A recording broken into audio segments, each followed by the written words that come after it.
Welcome to another episode of the Real Talk Miami. I'm Luis Perez, joined by Jasmine Bousset and Javier Gonzalez, three real estate professionals here in Miami, Florida. On the Real Talk Miami, our goal is to bring you guys the inside scoop on real estate trends, business insights, and financing tips. We want to be your go-to source for all things real estate here in Miami, Florida. On the Real Talk Miami, not only will we be talking amongst ourselves like we're doing here today, but we'll also be interviewing industry leaders from all walks of life, real people, real stories, real talk. So the talk of today, as we're all aware, is changes that have been undergoing in our industry for, about 2 years now, or maybe a little longer, as it relates to compensation and, buyers in particular. Particularly buyers. Yeah, and August 17th, I believe, is when all those changes came into effect. Yeah, official changes. So just to give you guys a recap, because it's important that the consumer be informed, right? Yeah. And I think that's part of our reason for being here today. Correct. Part of the whole reason for the podcast. So there was a lawsuit case called the Sitzer-Burnett. We all know about it. And Sitzer-Burnett is a case, an antitrust lawsuit against the National Association of Realtors, aka known as NAR. On October 31st, 2023, however, the defendants were found guilty by a federal jury, right? And stemming from that result, we've had all of these changes. As of August 17th, that was the final deadline that NAR decided to implement these policy changes. It started on August 13th with the elimination of compensations on the MLS. And then August 17th was the implementation of stemming from August 13th, not inputting any compensation from your office's listings in the system. And number two, using EBBA's exclusive buyer brokerage agreements and or showing agreements to work with a consumer, right? A lot of keywords that have been changed as well. We no longer use the word commission. Now it's compensation. It's consumer right now. Consumer, no longer buyer. Or clients, consumer. So there's a lot of changes that have happened to the industry, and it's important to be mindful of these changes because at the end of the day, right, it's our licenses on the line. And I do want to disclaim, we're not attorneys. This podcast is simply sharing opinions and thoughts on the matters at hand. We see it firsthand in the real estate industry. So once again, we're just sharing our thoughts and opinions. By no means is this legal advice. If you need legal advice, please consult an attorney. So that's the gist of the Sitzer-Burnett case. Definitely interesting because we have now the use of an exclusive buyer brokerage agreement, right? And keyword exclusive, right? Now buyers need to sign this agreement. There are other states that have utilized this contract before, right? Because it's always existed. Yes, now the only difference has been there. Right. Now it's mandatory. Exactly. Keyword mandatory. And the Miami market is not used to that, right? The Miami I think nobody's used to that. There's very few states that have already implemented something like this before us. Beforehand, right? And they made it work.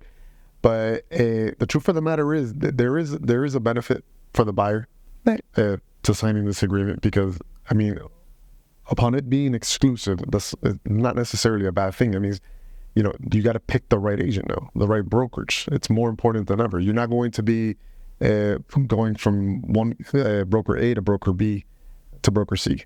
No, now, we have to really, highlight the services that we're able to offer to, all the buyers and things like that. And so, that's basically my perspective on it. I think the EBBA is going to bring, it is bringing, it's already in effect and it is mandatory. I think the EBBA has a lot of pros, not only for the buyer, but also for the agent. But when it comes to the buyer, once again, we'll highlight the fact that you have an exclusive relationship with your agent, meaning you have their time, their attention. And I think that's important because when you're looking for the home, you want that person that's going to guide you to find the home that fits your needs and criteria. That agreement is making sure that the consumer, I was going to say the other word, the consumer has the proper representation that requires when buying a home. And that's huge. That's very important because when you're sick, you could just go to a doctor. When you need a lawyer, you find the right lawyer. When you're buying a house, you need somebody to represent you the proper way. You need to make sure that we're working with an agent that's going to be there for you and that's going to make sure of covering all your interests. Yeah. And I think it goes both ways because Louis mentioned a point earlier. Now the consumer, which once again, I do want to mention, it's always been that case. You always interview the agent. You work with the agent that you find is going to help you. You have a right connection with them. So it's always been like that. Commissions have always been negotiable. Yeah, that's not a secret. This is a business of negotiation, entrepreneurship. So that's not a secret. I guess perhaps maybe things were misconstrued or maybe viewed from a different perspective. But going back to Louis's earlier point, which is, you get to interview your agent. And we get to do the same. We get to interview our buyers, right? The real estate industry depends on one fundamental thing, right? Finding prospects that are going to work with us, whether buyers or sellers, but people that are willing and able to work with you, right? So the same way that they get to interview us and see if we're the right person for the job, we also get to work with people that now are committed to the home buying process, right? Not just someone who's wasting, and it's horrible to say the word wasting, but the truth of the matter is, but it is. Our time is valuable, and we need to value and respect ourselves in that sense. So now, when that person signs the EBBA with us, it's kind of like a good faith. That hey, yes, I'm going to work with you, and I'm a serious and committed buyer. I'm not just gonna waste your time, showing me houses, etc. And to the same extent, we're seriously committed to working with you guys as well, because truth of the matter is, as real estate agents, we're not well, I don't want to say the word, we're not desperate to just take on anything, because at the end of the day we work based on getting deals under contract. We don't want to be taking you around town and showing you places that ultimately, at the end, you're going to decide, no, I don't actually want to buy a property. And that happens a lot. Yeah, the traditional way that we conduct ourselves. Actually, that from our point of view, that EBBA is also a positive thing, because it happened before that you show a client 10 houses and then he chooses to buy with another agent. He sees, he finds, somebody tells him about a property that happened to be what he was looking for, and he decides to go and buy with the other agent. And that's not a bad thing for the other agent. That's not a bad thing for the other agent. It's bad for us because we invested our time, our effort, our resources finding properties to him. And now that this EBBA, it's making sure that we have the right buyer. And both sides are protected. Both sides are protected, including sellers. I think it's all about seeing it, whether you choose to see it glass half full or glass half empty. And I think we are choosing to see it glass half full, because there's a lot of pros with these changes. I mean, it's at the end of the day, it's an adaptation, but realtors have always adapted from the beginning of the industry to the incorporation of technology and computers and the introduction of the MLS matrix. There have always been changes, and I think this is just another change that we have to adapt. And I know we want to get into sellers, but I just need to make it very clear. Right now is a crucial point for the real estate industry and for real estate agents, because in the real estate agent development, that's my focus really at the office, you're going to see that there are plenty of realtors that unfortunately are just going to become a number in the business. If you are not fit to adapt to these changes, then you will simply leave the industry. So what we're going to see now from an agent perspective is kind of like a survival of the fittest mode, right? Actually, it's already happening. I was reading an article like last week, I think, and the number has dropped. The number of the whole country, the number of active agents has dropped, because people are kind of, I don't know, they don't want to go through the whole process of becoming the EBBA a part of your daily basis.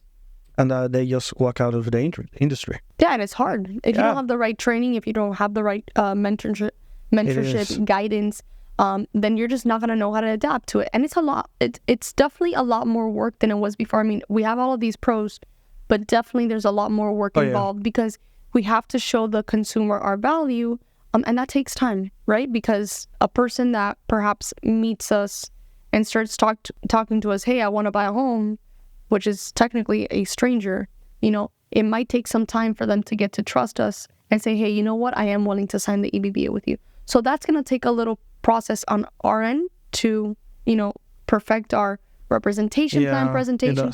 And also on the end of the consumer, for the consumer to become educated and informed, because a lot of them, it takes them by surprise. I'm sure you guys have experiences where you tell a consumer, hey, we got to sign the EBBA, and this is something completely new because it's never been, or typically it's never been done in the Miami market, at least, which is the market that we focus on. Yes, I have two restaurants. I have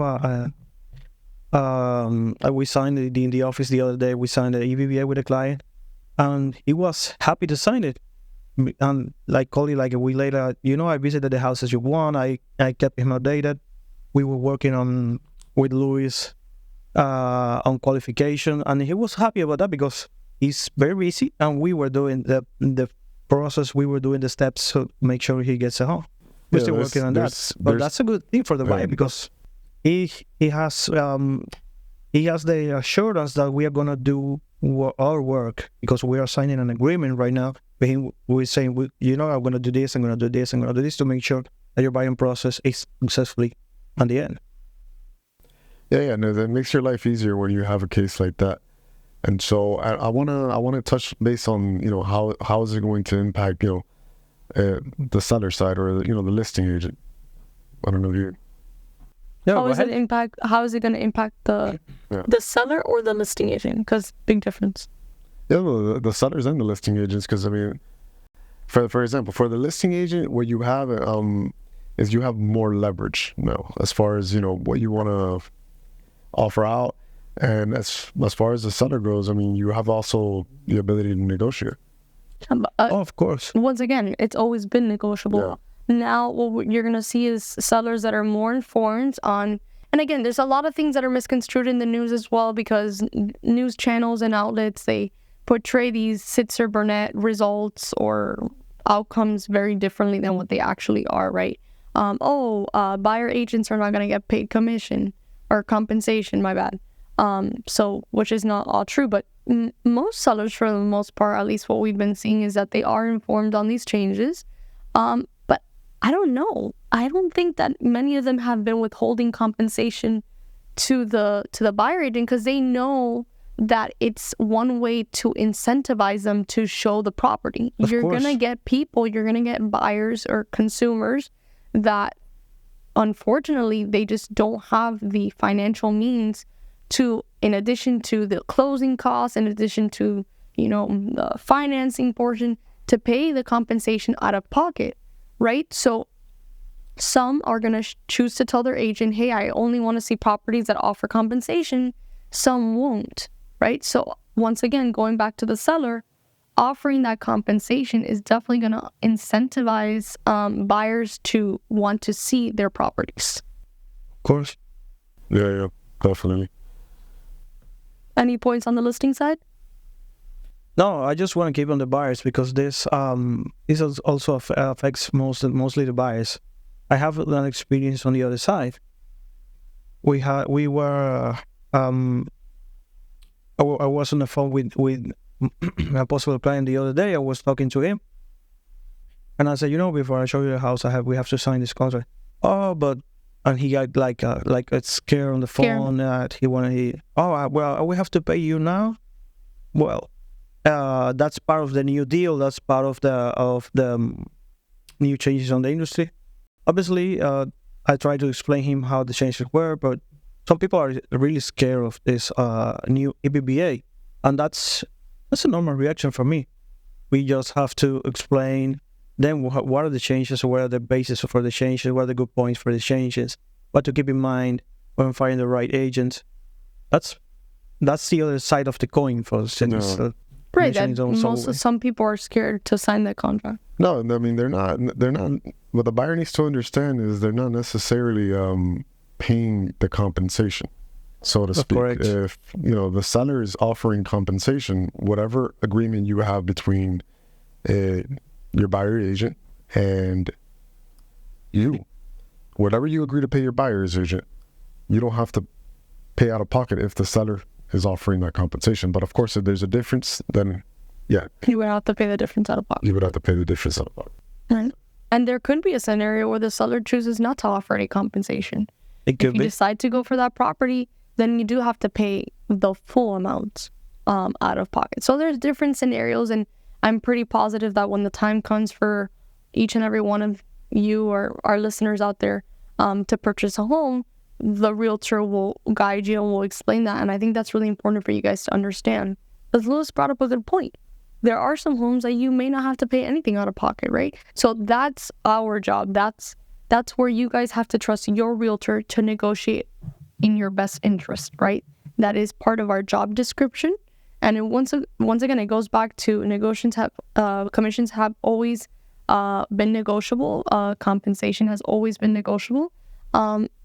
Again, now the industry becomes a little bit exciting because now we got to sharpen our negotiation skills. Negotiation skill, I was going to be say more that. informed, know how to properly, word the negotiate. I don't know.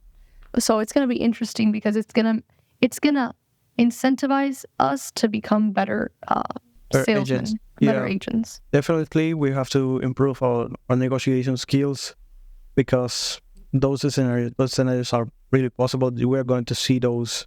We are seeing those. Yeah. I visited the property, was listed for sale by owner Yeah. the other day, and I was talking to the owner. I told him, do you agree to compensate me if I find you the right buyer? She said like, it depends on the price of the property. I don't know if I can, all the expenses. And I say, okay, yeah, that's where we come in. We're doing our job. We negotiate. We find the right buyer. We instruct the sellers on the price. Also, that's very important right now. And you know what? You mentioned a good point because it's something that not most. Let me take that back. It's something that you can find in the market where some sellers may choose to do like hierarchical compensation system. Oh, yeah. Like if you bring me an offer of X amount, then I will pay out or I will compensate the buyer's agent X amount. If you bring me an offer with Y amount, I will compensate Y amount, and et cetera, and they go building it until they reach their asking price and what they want, and then they'll pay out the full compensation that the seller agreed to pay out. So that is something that we may see more often now as things evolve. That as well. And I mean, picking the right agent, picking the right brokerage to work with, because at the end of the day, the agent and the brokerage are one. Yeah, of course. All three of us, we work with Century 21 Doral Realty, the oldest established firm here in Miami-Dade County for Century 21. And, the trainings that we have gotten on the EBBA have been super elite. And the trainings that we get in general with how we could help sell your home, how we could help you buy a home as well, from beginning to end, from getting that pre-qualified, the first sit down in the office with, whoever, the lender is, to the closing table. We guide you throughout the entire process from beginning to end. And, I believe that is crucial. I believe that is crucial. I wanna piggyback because I'm so glad that I started reading this book this week.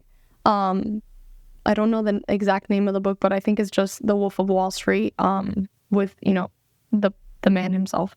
And the book starts talking about how when you're, selling a product or something, or you're talking to someone and you're trying to sell them a service, there are they call it the 3 10s. And each of these 10s are like, one of them, I believe, is the brand or the product that you're selling. The other point is you, the person. They have to trust you. And the last point is the office, the company that you're working for. So you have to try and get each person on a level from 1 to 10, 10 being they're sold on you, 1 being they don't like what you're pitching, for each one of those 3 points. So get them on a scale, on a number 10 for, the product that you're selling. Most people that come to us, they're already on a 10. Most, and keyword most, maybe they're at a 5 or they're 7, but whoever speaks with us most likely has intention to buy. So right there, we're good. Number two, trust. They have to see our personalities, what it is that we're offering them, our value, so that, we know how to sell ourselves. That's another easy 10. But then it comes to the company that you work for. And I think that's really important. And that's where Century 21 Door Realty comes into place. Because like Louis was saying, right, not only are you working with the agent, you're also working with the company. Because the company, their transaction coordinator, the broker, is also, if need be, going to play a role in the transaction. So it's important that when you're choosing an agent, you're also picking the right brokerage to work with, not affiliate your license, but as a consumer, that you're picking an agent that's backed by a good company. So that's really important. And I think going back to the book, I think definitely it applies to that. We all have here the 3 10s, right? We have ourselves, we can easily sell ourselves, and then the company, we can easily sell the company because we've been around for more than 50 years, and I think that speaks a lot to the business. Yeah, I was going to talk about that because brokerage is definitely a key part on any transaction, because you have the brokers, obviously, but in our case, we have you, we have Dalma, we have people to come to with any doubt, with any question, with any let's call it problem during the transaction process, and having that backup that you can go to, because your dad has been in the industry for a lot of years. Mm-hmm. You can always call, you can always find out that the answer to that question that may come up in some time of the buying or selling process, and that's a huge one. A lot of agents out there sell themselves like the stars on the market. And the truth of the matter for me, once I got inside the industry, I used to look at the people and say, wow, this guy's amazing, this lady's amazing. But once I got inside the industry and I realized that you cannot do anything without your backup, I kind of opened my eyes, for calling it some way. Yep. Definitely in the buying process, in the selling process, when you pick your agent, when you pick your brokerage, that's gonna play a huge role in how smooth it's gonna move your transaction from all the steps to the closing, successfully closing. To the closing deal, yeah. I definitely agree. I think that's really important. I don't have anything to add to that. I think you said it perfectly. I covered my points as well as far as that goes. And then something that's constantly being raised as well is are there any financial implications? Because earlier on we mentioned it's exclusive. Well, what if it doesn't work out? What if the buyer doesn't want to work with us? Then what happens? After having signed the agreement? After having signed the agreement, yeah. Well, I mean, I think it's a case-by-case basis. I wouldn't be able to answer. I mean, it would be wrong of me to answer it because I think it's case-by-case basis. But if we go into the contract, your agent or the brokerage can choose to allow you to cancel the contract, right? But then again, there are other protections in place for agents like ourselves, for us to assure that the person is not trying to escape the contract, to go behind your back and work with another agent. So once again, I say it's a case-by-case basis because we have to see the needs and the reasons for each person not wanting to work with us, right? Is it because we haven't, stepped up and done as much as we promised or guaranteed? Yeah. Can we reevaluate? Can we, can we give it some time to see some improvement? Or is it, what is their side of the story? On my case right now with this consumer that we are working with, he's not qualified to buy and he's already signed. We can cancel that contract and there's no implication for him because we set the terms properly for both sides of the agreement at the moment we signed. Right. So, like she said, it's like each case is different. It's gonna be different. Yeah, and that's where we come into place, right? And the more transactions we do, the more cases that we're gonna see, and the more experiences we'll have to tell and share with you guys. This is really new in the industry right now. I think we're gonna see a lot of developments. I think we might see a lawsuit again against this process again. Well, we will see what happens in time. Yeah. In due time, I mean, we'll see really what this brings as far as, the potential financial implications. and how it affects buyers and sellers. But for now, what we could speak on is, the very, limited experience that we have since the changes have been implemented about a month and a half ago. But aside from that, is there anything else we could add value to for the viewers? Just keep in mind when choosing the right agent, the right office, that now's the time to choose the proper agent, the proper office. Now I think now it matters the most. Yeah. Right now it's the time for giving it right thinking to who to work with on the moment of buying a house. Yeah, their experience, their knowledge. Us at Century 21 Direct Realty, we're always doing our best to stay informed and up to date, because things are constantly changing. Because changes happened, policy changes happened August 17th, does not mean that there are more developments that have happened since then, right? So we're doing everything in our power to stay up to date with all of these developments. And yeah, talk to your agent, express to them what your concerns are. I think that's the most important part, because this is a communication business as well, right? We're in the people business. And I think that for Century 21 Direct Realty, people are the heart of our business, right? We wouldn't be here without agents, without consumers. And yeah, that's pretty much it. Well, we don't have anything else to add, then. So we hope that it's been like an informative chapter for and for all your audience. And for all your needs, please feel free to reach out to someone at Century 21 Direct Realty, who, by the way, is a sponsor of this podcast. So is Lion Plumbing, Lion Plumbing Inc. So thank you so much to our sponsors. And once again, for your plumbing needs, feel free to reach out to Lion Plumbing Inc., located in Doral, Florida. And for any and all of your real estate needs, reach out to Century 21 Direct Realty in the heart of Miami. Well, thank you guys. Thank you so much. Stay tuned for the next episode.